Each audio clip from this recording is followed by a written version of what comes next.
Hello everybody, this is Miles Luigi welcoming you to Chapter 1 of my Paper Mario and the Thousand Year Door, Mario Alone 1. Chapter 1, just to begin off, is actually a pretty challenging chapter because it makes a whole lot of assumptions about what you're going to do. Like, it's going to assume that you have Koops and you're using Koops, or for some battles it's going to assume, oh, use an item for this battle, and I don't have either of those resources, and essentially speaking, because I don't have any good badges to make Mario more powerful or anything like that, I'm basically working with about half as many turns and twice as many enemy phases, depending on what exactly goes on. Although it starts easy enough, but you just have these fields of Goombas, and the only dangerous one is the spiked Goomba. Extra dangerous because spiked Goombas are pretty difficult to superguard in my personal opinion. But early on, right away here, especially with the couple of battles in the prologue that we skipped, we get our first level up. My first level up is going to go to FP. This is the only time you will see me in this entire run level up FP, and I think now is a good time for me to just go over my level up strategy. Badge points still are extremely useful, even though I won't be wearing any of the partner-related badges. All of them badges that can help Mario, definitely wearing. There will be HP level ups. My general plan here is to, over time, level up Mario's HP. There are HP plus badges in the game, and heck, there's also FP plus badges in the game, which is why I'm only leveling up FP once, plus Flower Saver, plus Mario normally doesn't use a whole lot of FP, so all of that in favor, but HP will be steadily leveled up throughout the run along the side. Otherwise, most level ups will be going to badge points, as they should, because badge points are really good in Thousand Year Door, and the game doesn't limit you to just 30. Finally make it to Petalburg. We find the little toad here. He's playing Fire Emblem. How much are you willing to bet you, since that little toad is playing Fire Emblem, he's using nothing but Marcus, and now is horribly struggling later in the game, although he calls the game really, really good. Maybe he isn't using Marcus. Who knows? It's at this point in the game where Professor Frankly, we find out that he subscribed us to this Rogueport news service, and it's like, well, why, Professor Frankly, why are you just giving Mario's email address out to spammers? Before you know it, Mario's now going to get messages sent to his Game Boy Advance SP asking him to, like, increase the size of his manlyhood. Or something about plumbing, I don't know, he's going to get that spam now. Anyway, regardless, back to the run. Before we go to the other side of Petalburg, oh, hi, Koops. Yes, you don't necessarily need to join Mario, we don't need your help. On that note, the second fortress here actually has 2 bristles, and if I had Goombella, she would be like, oh, hey, Mario, use an item, you can't walk up to them and hammer them, they'll just poke you to death, and frankly, the bristles are, I guess, relatively easy. Any super guard, it's not the easiest by far, but still. Just defend, they can't even do damage, and it's just a matter of how long until I nail the super guards. No big deal.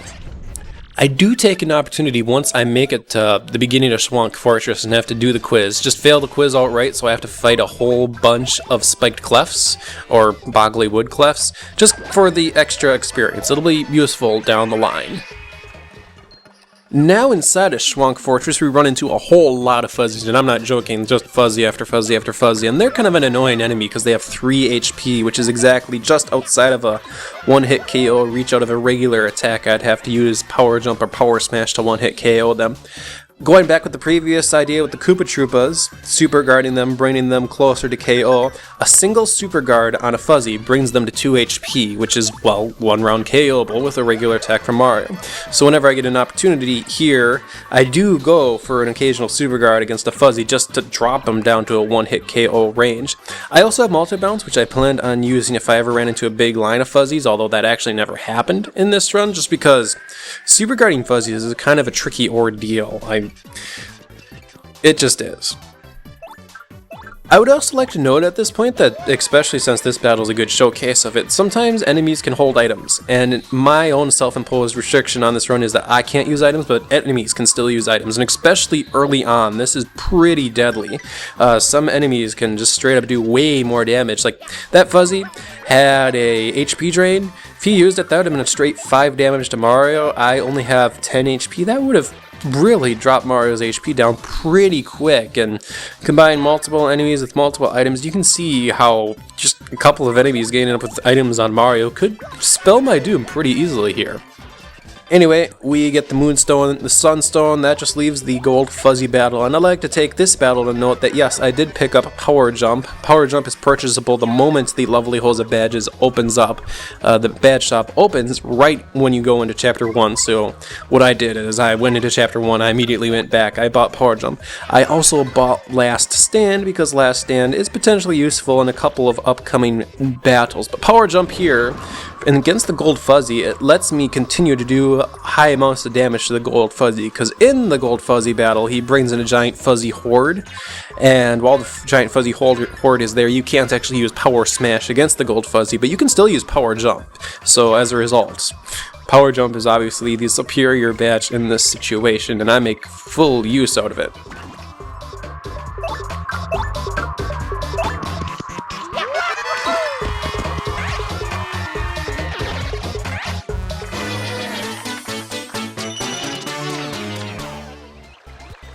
All that said, leave Petalburg. Oh, hi, Koops. We don't need you. Oh, actually, we kind of need you for plot progression. Okay, you can join us. And Koops has instantly regretted all life choices. This is just a side effect of the action replay code I'm using, and I love it. The moment Koops joins your party, he's like, oh, what have I done? So now we have entered Hooktail's castle, where first we pick up Power Bounce, which is super awesome, and second, I'm trying to get Mario here to level 4 just before the next mini-boss battle against the Dull Bones. Just because level 4 is a nice level, we got a couple of things leveled up. I'm able to bring Mario's HP to 20 with the HP Plus badge that was picked up earlier, and getting to level 4 isn't that difficult. It just involves fighting all the enemies along the line, plus a few extra, so it's not too terribly difficult, but level 4 is a nice level for our next battle. It's the Dry Bones battle. Now, if you guys haven't been paying attention to my channel or the stream, you'll know that this battle here was like the bane of all my planning for this entire run, and it stopped me from doing this run for quite a while. Just like, oh my gosh, what the hell am I going to do for this battle? So, here's the thing you need to know about the Dull Bones battle. You're supposed to use Koops, or you're supposed to use an item, because all the Dull Bones have only 1 HP. The thing is, they also have 1 defense. That means that multi-bounce badge that I picked up earlier doesn't do jack diddly squit, and there's no way to raise Mario's attack power without items. Plain and simple. It is possible, theoretically, to get a second multi-bounce badge drop, because multi-bounce does drop off of Paragoombas. However, A, I don't have the patience for badge hunting that, and B, even if I did, I've actually posing another self-restriction, which is a minor self-restriction. That is, if I get a badge drop, I'm not going to use it. I'll pick it up, but I won't be using any specifically dropped badges. I'm only going to use the badges the game normally offers to me, whether purchasing or getting from Dazzle or just finding them. So, the major thing about this battle you need to know is that both Dull Bones and the Red Bones can revive other Dull Bones. The Red Bones generally tends to do it way more often than regular Dull Bones, but the Dull Bones can do it as well.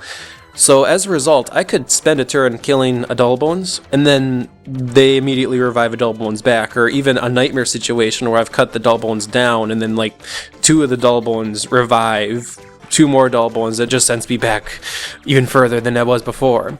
And not only that, the Red Bones, after you defeat the Red Bones, he does not go away. He will actually revive 2 turns after you kill him, and that means the 2 Dull Bones behind the Red Bones is not reachable with your hammer. This is one of the big reasons why I picked up Power Jump. It wasn't just to help with the Gold Fuzzy battle. It is literally required in this battle to do it Mario alone, because it's the only attack Mario has to get back there and do damage to those Dull Bones in the back.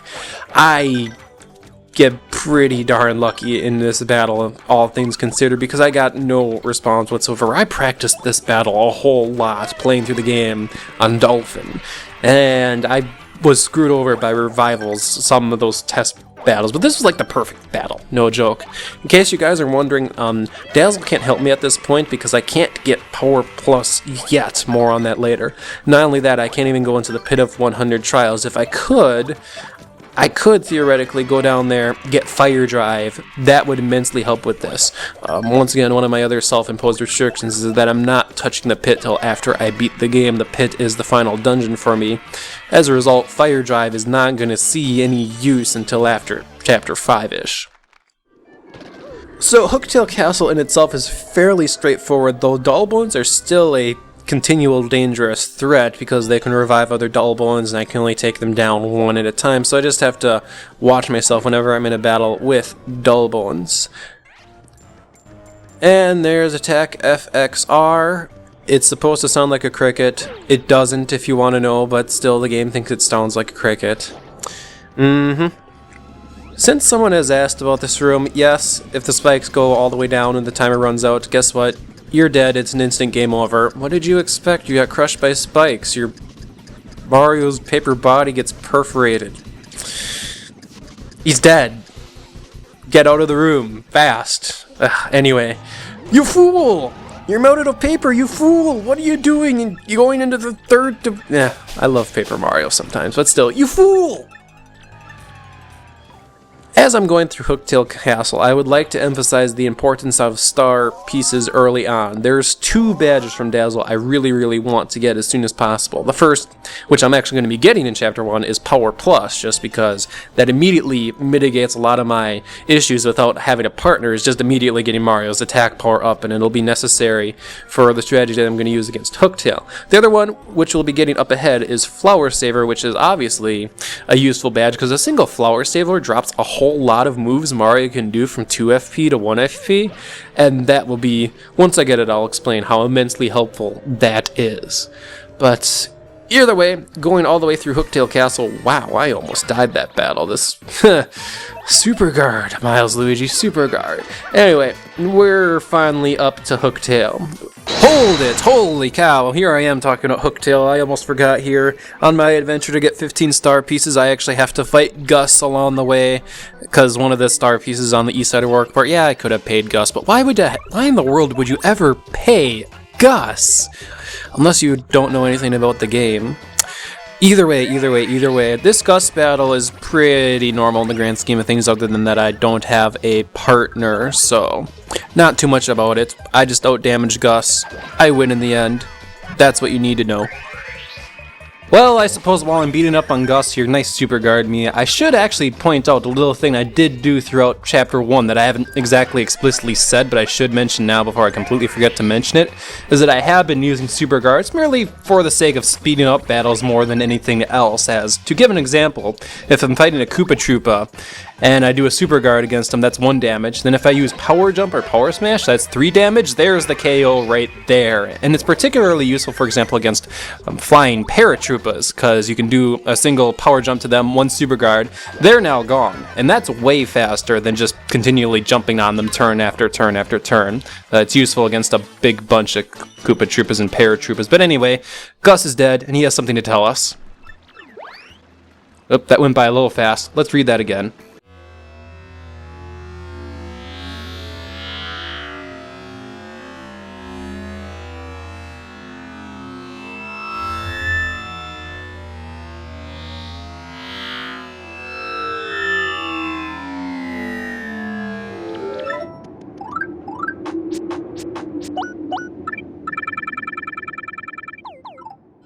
I'm going to be a masochist, and I'm going to go against Hooktail without the attack FXR badge. This was more for challenge than for anything else. I'm another self-imposed restriction. I could have worn attack FXR, but I decided not to. Hooktail, if you don't use the cricket badge, has a continual 5 attack power, 1 defense, and, well, regardless, Hooktail has 20 HP. So, to make this fight viable without attack FXR, this is why I went out of my way for Power Plus. There are 15 star pieces just before you fight Hooktail, which means if you get all the star pieces before Hooktail, you can get Power Plus, which is what I do here. And because Hooktail has 1 defense, the Power Plus plus power bounce, which is every badge I have currently wearing right now actually, is a pretty nice combination to have here. My plan here actually was to 4-turn Hooktail with power bounces. The theory, 5 power bounces per turn. And to Sweet Treat after like 3 of those power bounces and see exactly where my FP is, because I wanted to save 2 power bounces for the second phase. What you actually see in this battle is I managed to 3-turn Hooktail, which I was not expecting to do. Holy cow, I wasn't expecting to do that, and it actually made me a little bit nervous. I'm like, oh, well, I just 3-turned Hooktail. Thankfully, I didn't use my Sweet Treat yet, so that would have made me really nervous that I'd done so. But I decided, wow, I got Hooktail down pretty quickly. By the way, you don't believe Hooktail, because otherwise you get bit. With that said, Hooktail, after she dies the first time, eats the audience, so you have to take down 10 more HP of hers. I could have used another Sweet Treat, but I decided to play a little strategically here and decide I only got this one Sweet Treat left. Once the audience leaves, you can't appeal anything for star power, so it's that one Sweet Treat and you're done. So I decided to save that Sweet Treat for until I had Mario's HP drop down, and well, my super guarding was so good that it actually never did. I performed fantastically in this battle actually. So enjoy.